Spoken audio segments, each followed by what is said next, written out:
So I'm Greg Spotts. I'm Executive Officer and Chief Sustainability Officer for StreetsLA. Our full name is the Los Angeles Bureau of Street Services, and we design, construct, and maintain 69,000 city blocks in the city of Los Angeles. And we also maintain 700,000 street trees. And we believe that cities are changing, that we have to get ready for a rapid change in the public right-of-way in cities due to climate change and the need for low-carbon mobility. And in order to change, we need a strategy for change.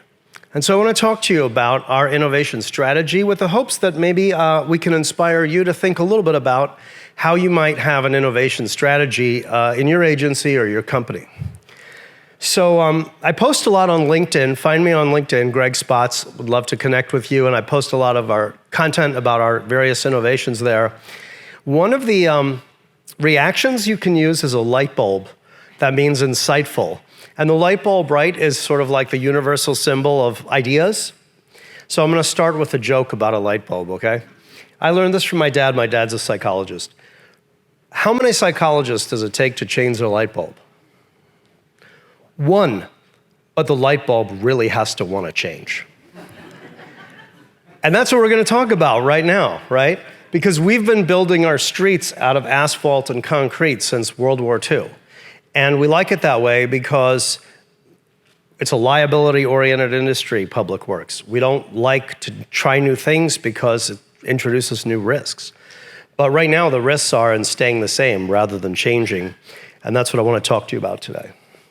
So a couple years ago, before COVID, at another conference, we had this charrette. It was a really great experience. It was like the city, the county, metro, some other smaller cities, some consultants and vendors, and we did like this charrette about what could we do with the streets in LA.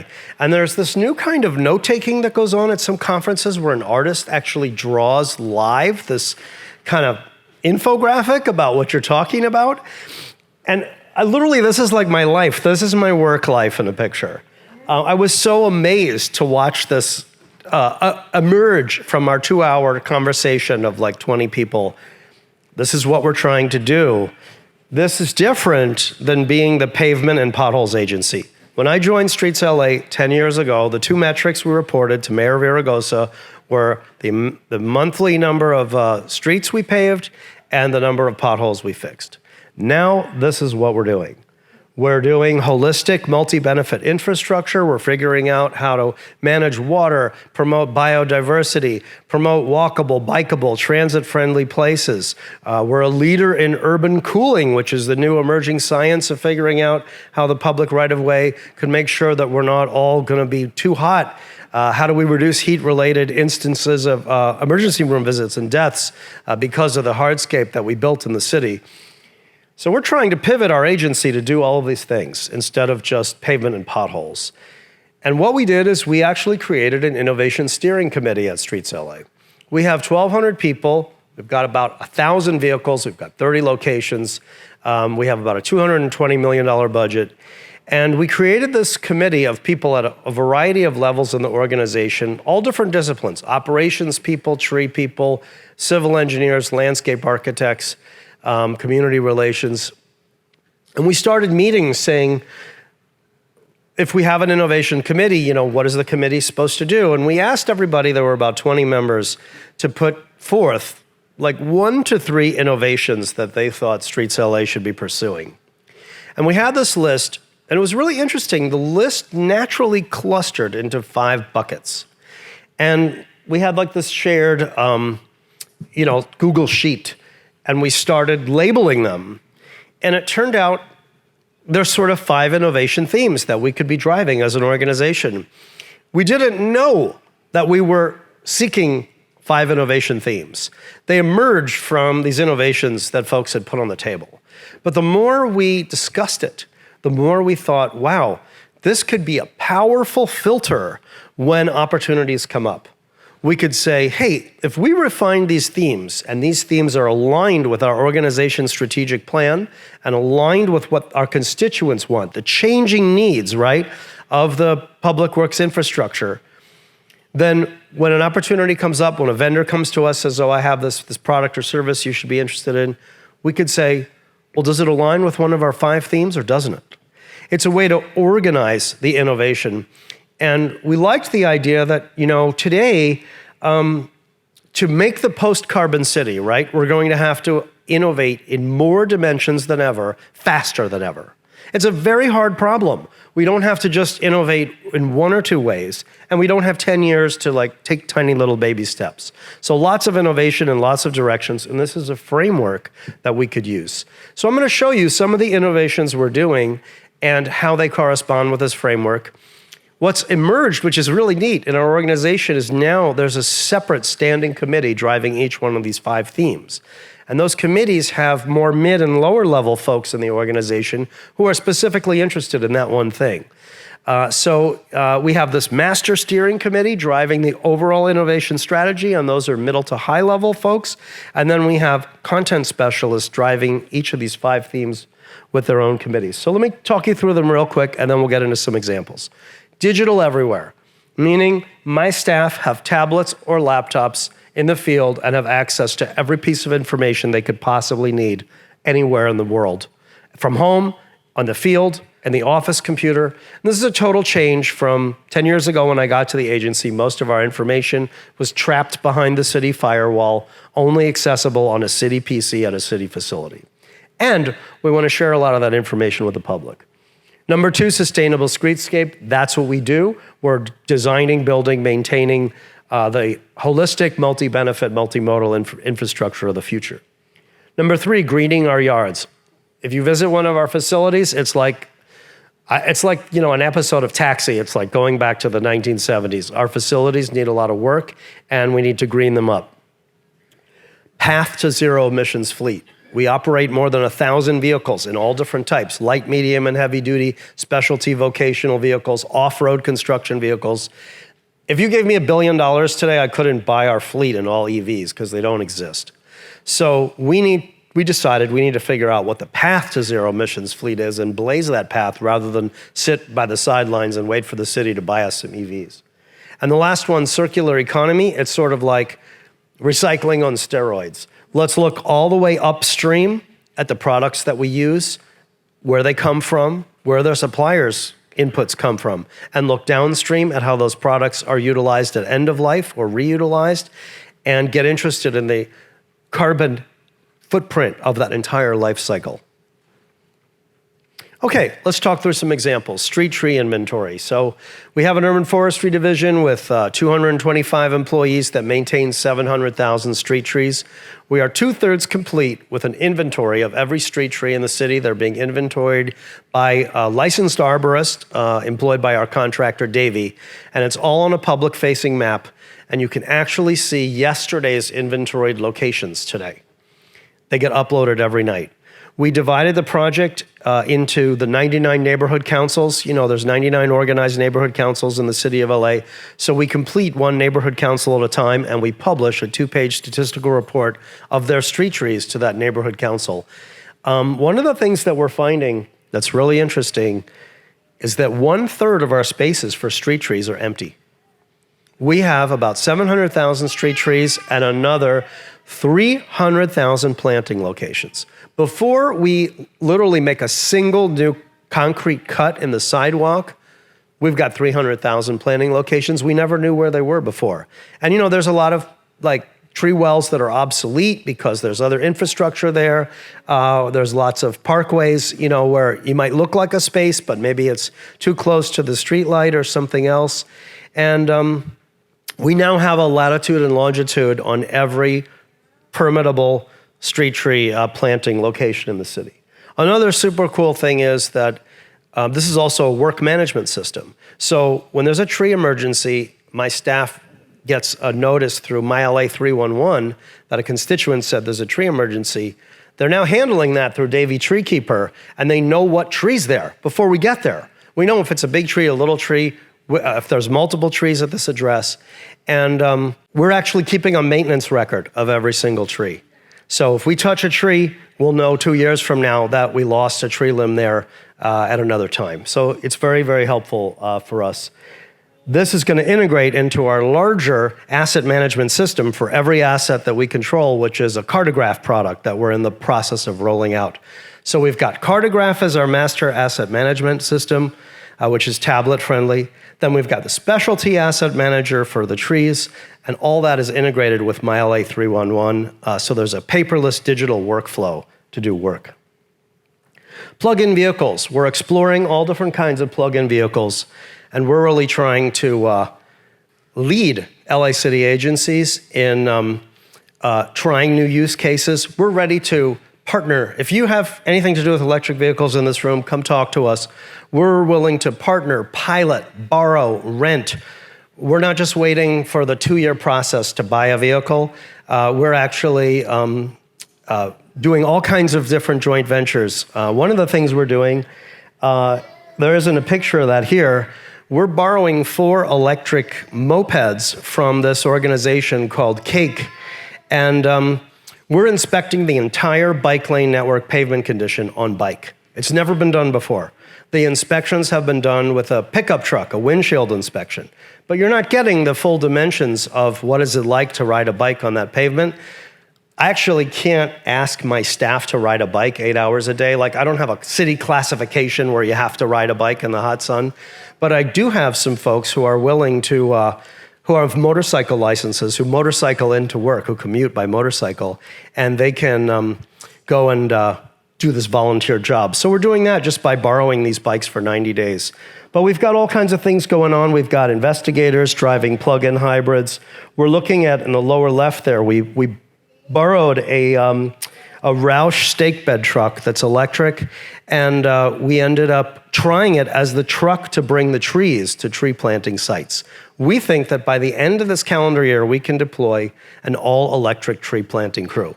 Isn't that a cool idea? 0 emissions for the crew that puts in this climate solution of trees. We also have 0 emission sweeping of the downtown protected bike lanes. Over there on the bike lane sweeper, that's a 4-foot wide electric mini sweeper from Dolores. It's an Italian unit, and we're using that to sweep the protected bike lanes in downtown that are narrow. Our full-size sweeper doesn't fit in there. There isn't yet a full-size all-electric sweeper that we have available to us, but there was the little mini sweeper. And we love the idea of pairing 0 emissions maintenance vehicles with 0 emissions transportation. Low carbon fuels. I was really happy to hear Metrolink mention this on a previous panel. We're doing the same thing.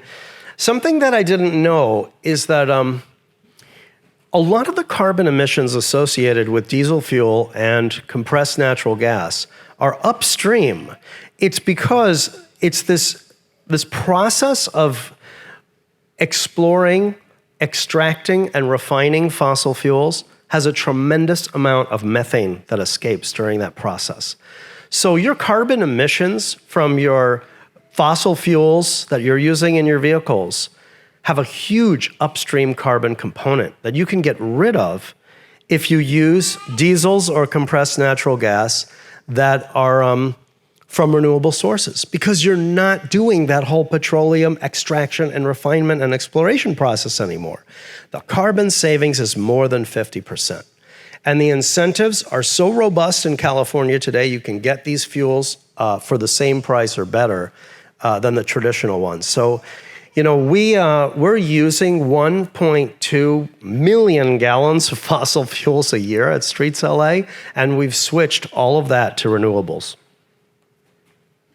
Modernizing enforcement. You know, when I got to StreetsLA 10 years ago, our staff who enforce codes pertaining to the public right-of-way, they had their own vehicles that were mileage vehicles. You know, they were reimbursed for their mileage.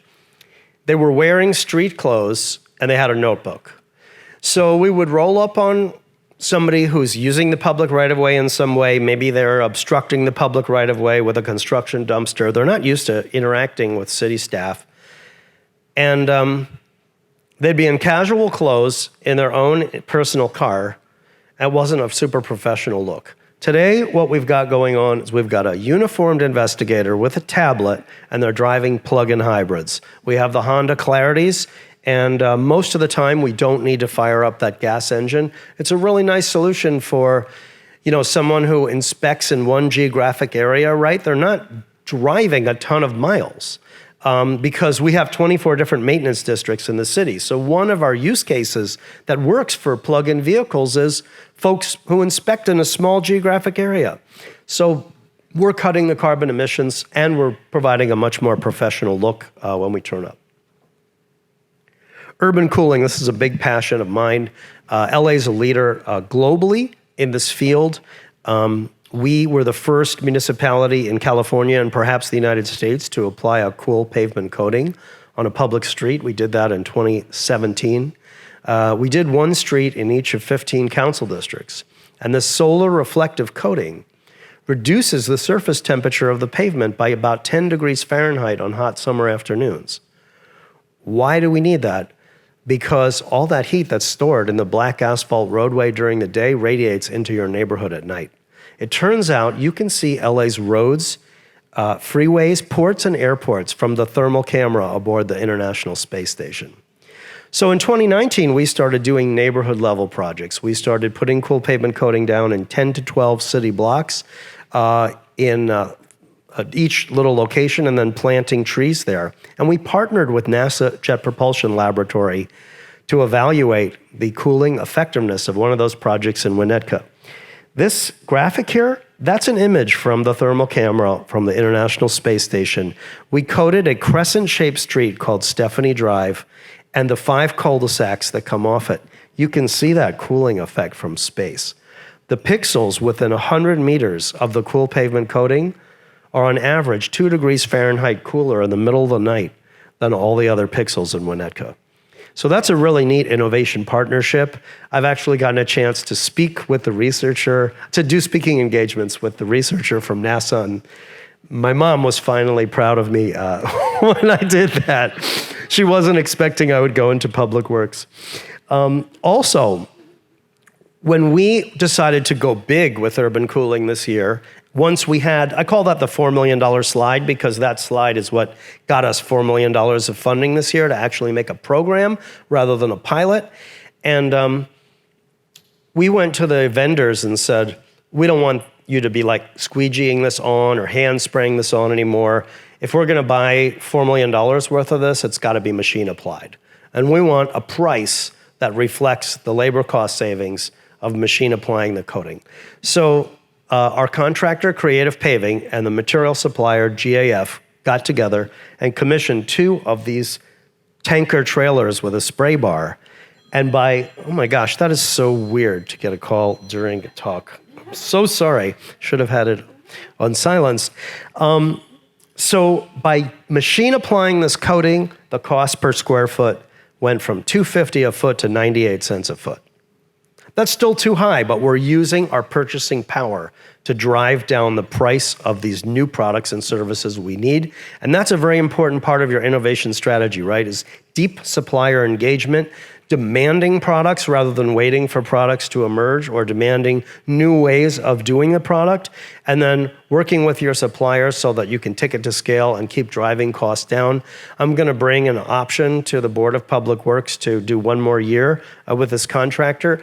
They're cutting the price for me. This is in a 7 to 10% inflation environment and the supply chain crisis. They're gonna cut that price below 98 cents the second year. Placemaking, this is in the core of what we actually do. And a lot of it involves taking sort of asphalt, car-oriented spaces and doing something more holistic and multimodal with them. In this case, this is right behind City Hall East on Los Angeles Street. There used to be sort of a plain vanilla bike lane there. What we did here is the city's first ever inboard bus boarding island. It can be very frustrating if you're riding a bike and there's a local bus, you can be constantly leapfrogging with the bus. And every one of those interactions is a potential safety risk. Well, if you bring the bus boarding inboard of the curb, you can let the cyclist slip through that gap. And it was this island that caused me to have to scour the world to find that 48-inch wide electric sweeper from Italy, because the mini sweepers we had were 5 feet wide, but there was only space, there was only 4 feet. So I remember when it came, they told me it was 4 feet wide. I knew the slot was about 51 inches, and I thought, I'll believe it when I see it, you know, and it just slipped right through there, and we thought, all right, that's it.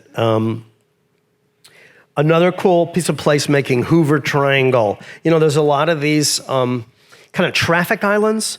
They can be quite forlorn. You know, some of them, there were like street improvement projects done years ago, and those projects sometimes don't get well maintained. Maybe there was a community maintenance partner. So this one had kind of fallen into a sort of sad state in the upper left. And then we did a really nice refresh with 2 shade structures. And it's the first time we ever planted 72-inch box trees in a project. We partnered with the council office. They put in discretionary money to upsize the trees. We literally had a crane show up and drop these 4 big trees in.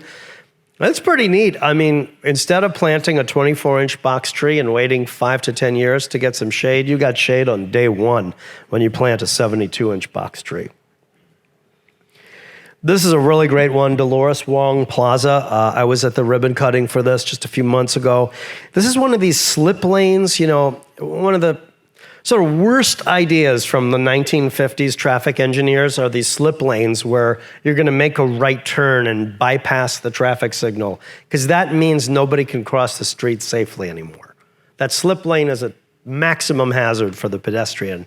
And so gradually we're looking for opportunities to get grants to take out those slip lanes and make something nice for people there. So in this case, this is a steeply sloping site, and we have a really neat stormwater detention basin with trees in it. We have it's our first project with those kind of Christmas light type look, you know, hanging above. So we got some nighttime lighting. We have some really great seating, and all that went in where there used to be just a free right turn movement.